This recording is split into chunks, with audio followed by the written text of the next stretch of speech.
మేము సన్నకారు రైతులు. అయితే ఇప్పుడు మేము చేసినది మాకు రుణమాఫీ కావాలి ఖచ్చితంగా. ఈ రుణమాఫీ అనేది ఈ బ్యాంకుకు 2 లక్షలు మాఫీ చేస్తున్న రేవంత్ రెడ్డి గారు అన్నారు.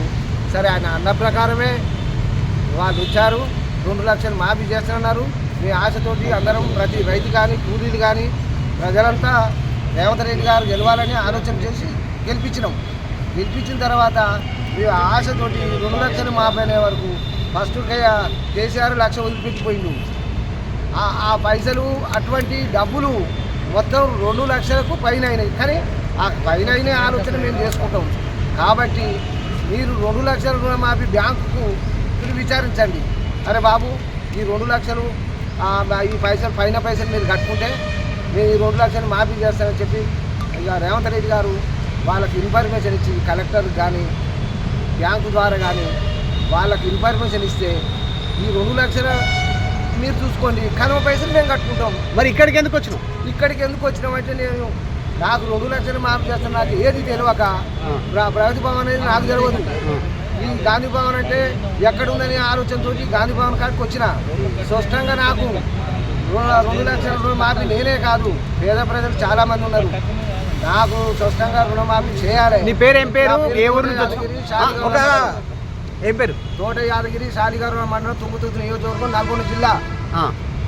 నేను ఒక రైతును. నేను బోనసు స్పష్టంగా 55 క్వింటాలు 80 కిలోలు అమ్మిన స్పష్టంగా. అయితే దానికి బోనస్ కూడా ఇంతవరకు రాలే.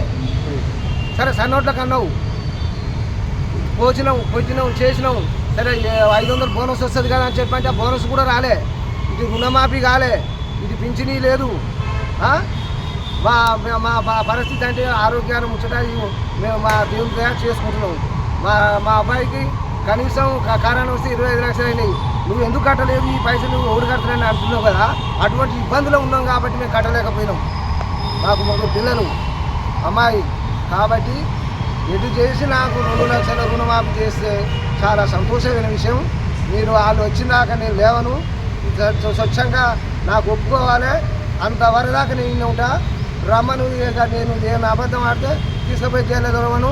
దేనికైనా సిద్ధమే. నేను ఏదైనా పొరపాటుగా మాట్లాడితే రేవంత్ రెడ్డి గారు మీరు మాట్లాడవచ్చు. నేను తప్పుతో వల్ల మాట్లాడలే. రుణమాఫీ ఇవ్వండి. ఇప్పుడు బోనస్ అనే ఆలోచన మీకు అందరికీ తెలుసు. మీరు అన్నారు బోనస్ ఇస్తా అన్నారు, దాదా మార్కెట్ కొట్టన్నారు. మార్కెట్కి వచ్చినాము, ఆ బోనస్ ఇవ్వ రైతురి, ఈ రుణమాఫీ చేయ రైతురి, నాకు పింఛనీ లేదు. ఇటువంటి ఒక ఆలోచనతోటి మాకు మీరు చేసే సాయం చేస్తే చాలా సంతోషం. మాకు కలెక్టర్ ఆఫీస్కి అయితే పోలే. ఎంత ఉంది నీ అప్పు? నా అప్పు అంటే ఫస్ట్ 1,70,000 చేస్తే ఆ నుంచి పెరిగింది 1,00,000 పోయి 3,25,000 అయినాయి. ఇప్పుడు దాని మీద రాసే ఉన్నాయి. ఆ పాస్బుక్ ఉంది నా కాడ. ఏమంటారు బ్యాంకు వాళ్ళు ఏమంటారు, నువ్వు ఈ మొత్తం కట్టు కాలేజా, మరి 2 లక్షలు మాపండి, కదవ పైసలు కడుతున్నా వాళ్ళంటారు. అంటే ఇవన్నీ మీకు మాకు చెప్పకు. ఆయన చెప్పినాడు, మేము ఏం చేసాం, మేము ఫోటోలు వెళ్తాం. మేమంతా మా డబ్బులు మాకు కట్టినాక చూసుకోలేకపోతే పెరిగితే భూమి అమ్ముకుంటాం, ఇల్లు అమ్ముకుంటాం, మాకు సంబంధం లేదని వాళ్ళు అంటారు. అంతే, అది సంగతి. ఏం చెప్పాలనుకుంటున్నారు సార్? ఏం చెప్పాలనుకుంటున్నారు వాళ్ళు ఏం చెప్పారంటే నీ ఇష్టం, ఎక్కడ పోతే మా పైసలు నాకు కట్టంటారు. నీ వర్షన్ ఏంటి? నా రివర్షన్ నాకు 2 లక్షల రుణమాఫీ అనేది మీరు చేయండి. రేవంత్ రెడ్డి గారు దయచేసి చేయండి. దాన్ని మేము కట్టుబడి ఉంటాం. మళ్ళీనైనా మీరు చెప్పినట్టు మేము చేస్తాము. రెండవది, రేవంత్ రెడ్డి గారు మేము ఉన్న పైసలు మీరు ఆ బ్యాంకు చెప్పాలి. అరే ఇటువంటి బాబులు ఎవరైనా సరే, నేను కానీ ప్రజలోనే సరే, కానీ వీళ్ళు వచ్చినప్పుడు ఆ 2 లక్షలు కనుమై ఉంటే మీరు కట్టుకోరని చెప్పి మా బ్యాంకు ఒకటి ఆదేశం ఇవ్వాలి. ఇస్తే మేము కరెక్ట్ మేము కట్టుకుంటాం. అట్లా ఉంటుంది. అది ఆడికి పోగానే వాళ్ళని కొట్టి ఇది పోయినా మాకు భయం అవుతుంది.